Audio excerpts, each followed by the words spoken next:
Coast to Coast podcast brought to you by Play Picks and the Lines. Coming to you from the West Coast, Josh Lander, joined as always by my counterpart on the East Coast, Nate Weitzer. Another great article, obviously, on playpicks.com for you guys tonight for a 6-game slate that we have for you in the NBA. As always, if you need a FanDuel or DraftKings account, head over to fdpicks.com or dkpicks.com. Check out those local listings in your area. Make sure you jump into those comments for us, like and subscribe to the video and page, and we will continue to bring you these winners. Unlike a sort of slow night last night, Nate, in a wonky NBA, but let's see what we've got for tonight, the 23rd on this Tuesday night. Yeah, I really like this short slate, as I've mentioned, especially for DFS. I like how it streamlines your decisions and some really tasty lines that I had trouble picking 3 for the article. I thought there were more than just 3 best bets, but starting off with the Nuggets, they're -7.5 at Orlando. The Wizards are +2.5 at the Knicks. The Lakers, without LeBron or AD, +6 at the Pelicans. The Suns, -1.5 at Heat. That'll be a great game to watch. The Sixers are -3.5 right now at the Warriors, who are expected to be without Steph Curry. The Nets, +4 at Blazers. Brooklyn has ruled out Kyrie Irving. Obviously, Kevin Durant still out, and James Harden is questionable. So some big names out tonight. I'm starting with the Sixers and facing a Warriors team that is without Steph Curry. I think as bettors, you're getting great value here from the fact that their first game after Steph went down with the tailbone injury, they beat the Grizzlies. They were almost 10-digit dogs, 10-point dogs there, and Andrew Wiggins went off for 40 points. That is not happening again. That is definitely not happening against the best defensive rating team in the league by far over the last 10 games. I mean, Philly, they've heard enough of the narrative that they can't win without Embiid. They are crushing it without Joel Embiid right now. They still have Dwight Howard in the middle. He's exactly the type of physical presence that's going to make James Wiseman crawl into his shell. The Warriors are a poor rebounding team. They yield the second most free throw attempts. They are 10-15 against the spread as underdogs. They're not even particularly reliable with Steph, but without Steph, they're 15-50 over the last 2 years. They're only scoring 104 points per game in their last 4 without Steph. And the Sixers are on fire, especially on the road. They've covered in 4 straight road games, and they're averaging 122 points per game in their last 9 against West Coast teams. So obviously they get up to that kind of level, and the Warriors are not going to be able to keep pace. That's an easy cover right now at 3 points. Yeah, I mean, the other player that you haven't mentioned who stepped up is Jordan Poole. He's going to be a name that you're going to want to continue to watch out for. No lie there. You can definitely find him some value in DFS as well as potential some props for him tonight. But there's no way that I'm picking a Warriors team. They did come back down to earth after Wiggins dropped 40 like he did, and they lost to Memphis a couple days ago without their key players as well. So yeah, I don't. It's still a pretty small spread. And I'm really thinking, Philly is going to continue to be undervalued without Embiid, as the public doesn't realize. This team got a lot better, especially in the 3-point shooting category. Obviously, Seth Curry and Danny Green helping a ton there. So very rich with that pick. Another game that I'm looking to take advantage of stars being absent, as we mentioned. Brooklyn, obviously, without Kyrie and KD, as well as Landry Shamet, no matter what tonight. And then James Harden is sort of nursing a sore neck and is questionable. We'll see if he plays. Even if he does play, with no Kyrie, when they do play teams that are good on offense, essentially without him, they're going to struggle without, at least 2 of those stars in the game, as they have losing to Dallas by 17, losing to Philly by 16, all without Kyrie and Durant. They did manage to take advantage of the Pacers when they played them, but, I'm not looking too much into that game. And Portland, with McCollum back, they're starting to find their groove. They've won 3 of 4, despite losing their last one where Dallas just went clean off. And Portland actually rested their stars, ended up losing that game by 40. Another anomaly, a reason that I think that people are still undervaluing them. The spread started at -1 in favor of the Blazers. It's up to about 3.5 in a lot of places, but I'm still really not scared of that. As I mentioned, they do very, very well at home, 15-8 overall. They have a slightly worse number against the spread. So if you like, sort of just Portland to be able to pull out the victory at home, and not even cover 3.5 points, you can still take that money line and get close to even on your money. I'm going to stay away from the total. It's around 231. But, like I said, with those 2 stars in there, and Enes Kanter able to take advantage of nobody really in the middle for Brooklyn tonight, I'm feeling good about Portland at home. Yeah, I agree. I mean, I think you're looking at the Nets. They had their streak right on the West Coast, and now they're not necessarily going all out for seeding in any way. You know, they're kind of emulating the way LeBron's teams used to just say like, all right, we're gonna just take some nights off now, rest up. We're actually gonna gun for that like 3 seed, just so we don't have that target. That appears to be what it is with all these guys sitting, with KD taking his sweet time coming back. And obviously, if you bet it now and James Harden sits, that's pretty much a lock.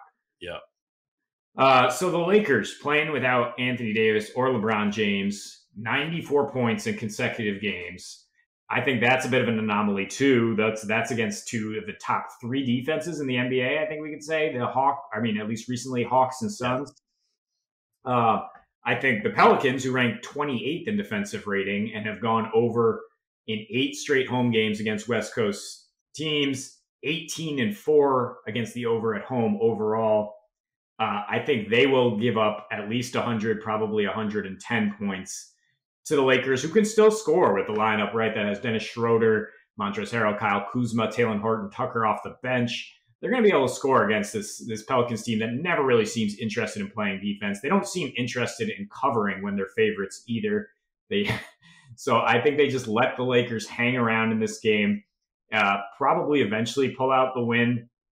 But I'm not buying into their recent dip in points allowed out of the All Star break. I think that's just a bit of a circumstance. And what I am liking is Brandon Ingram to top his prop, 24.5 points right now. You look at his usage rate; it's 30.4% in 5 meetings with the Lakers since leaving that team. They've lost all those games because Anthony Davis also wanted to go off against his former team. Now with no AD in the middle, with really no Marcus Saul either, they really have nothing in the middle to stop these guys. Zion, Brandon Ingram, Eric Bledsoe also has some tasty props. If Lonzo Ball happens to sit with that hip injury, I think those guys all have nice games. Get the Pelicans up to about 120, and the total has dropped from 222 to 220 at the moment, and I'm jumping on that. I mean, especially if it continues to drop this afternoon. Yeah, the total is nice and low. As you mentioned, New Orleans is a lot better on defense in their last five. Two of those games did come against Portland, but they were able to hold the Clippers and Denver, even though they lost to Denver, to pretty low totals. So I'm not sure if they've decided to just go back to their early season ways of playing defense or not yet. I know that there's a little bit of fear of them being able to cover 6.5 points, but I'm really looking for them, to actually throw the give a shit factor in there today. Playing against the Lakers, I do think that they will care about that. No AD to sort of own them, put them over his knee as he has in recent history against his former team. So I'm going to go ahead and hit the spread there, and then kind of monitor that total as we move forward in the game and see how I like it. If I can find it low early, maybe get it a little bit over, as I expect some points to be able to be scored, especially late in the game as the Lakers do. And then one more game, Nate. Not the most confident, but I definitely like what I see with the Denver Nuggets taking on poor Orlando Magic, as we say. It's just us continuing to look at a team that continues to be on the rise. I think the Nuggets are going to play into that desire to have Jokic win an MVP. They know they need to be about a top 4 at least, maybe top 3 or 2 seed to be able to pull that off for him right now. But what they can do on offense, they don't move the ball very quickly. They don't play at a super fast pace, but they have an incredible offensive rating. In their last 10, it's number 1 overall in the league. They've also got the number 2 net rating, as their defense has definitely improved this season. We know they can rebound the ball with big bodies in there. You've got Michael Porter Jr. playing the 3 at this point, almost 7 feet tall. And so they're beating teams by a lot, which is what I like. I think 6.5 is really small against an Orlando team when, Denver, when they are playing against losing teams, they're 13-7 against the spread. And they did lose their last game, and they are 3-1 against the spread, 4-0 overall after a loss this year. So they're a team that I think is going to continue to try to avoid losing streaks and really put together some nice victories here towards the end. One thing I will say, mentioning Michael Porter Jr., if you do like his points as he continues to prove that he's a scorer, he's got 21.7 points per game in his last 7. You can get his prop of 15 points or more, and a Nuggets win and still get plus odds on your money, about plus 110 there on the money. So I'm really, really liking that one. Either way, I feel comfortable with the spread for Denver. Yeah, I mean, I love those player performance doubles on FanDuel. again. I don't know. When it rains, it does pour. When the Nuggets win, their average margin is 14 points per game, as you mentioned. And yeah, that's just their last four after a loss. They've really bounced back. And the three that they've covered, that it's been by at least 14 points in each of those games, an average of 14. So I do think they can pull away from Orlando. I would kind of look at it live betting this. If it's close, maybe you can get it under 7 at halftime. I mean, Orlando, now that they have Evan Fournier and Aaron Gordon back, I think there is a chance they keep this close, though. So I'm really leaning towards teasing it down, -3 or so. If you can get that at -3 and the Sixers at even money tonight, I love that as a teaser. Or trying to get one of those player performance bonuses. We had mentioned Jokic double-double, still about -130. That's pretty much a given. So it's basically the Nuggets -130 on the line. Gotta love it. So yeah, we mentioned Jordan Poole as a great DFS option tonight. He's still about a mid-tier price. If you got to go cheaper, the Nets could have some great values. Bruce Brown, Tyler Johnson would have to step up with those guards out. If Lonzo sits, you can definitely look at Eric Bledsoe. I like Alec Burks for the Knicks right now, especially if Derrick Rose or Quickly is out. Nicholas Claxton, again, for the Nets. He's probably going to see a lot of run, trying to match up with Enes Kanter. DeAndre Jordan sort of resting up. And the one star I'm paying up for is Jimmy Buckets in a competitive playoff atmosphere type game. The Heat need to get right. And I think he kind of takes over that game against the Suns. Yeah, I love the Jimmy Buckets play. He's even a dark horse potentially for MVP if he can put the Heat in a good position towards the end as he continues to be on a rampage since he came back from injury. But they're going to need to put together some wins with his performances if they're going to see anything there. And as you mentioned, and I mentioned earlier, yeah, love Jordan Poole. Continue to find that he's going to continue to see 35 to 40 minutes a game right now as they're really trying to see what they have with him.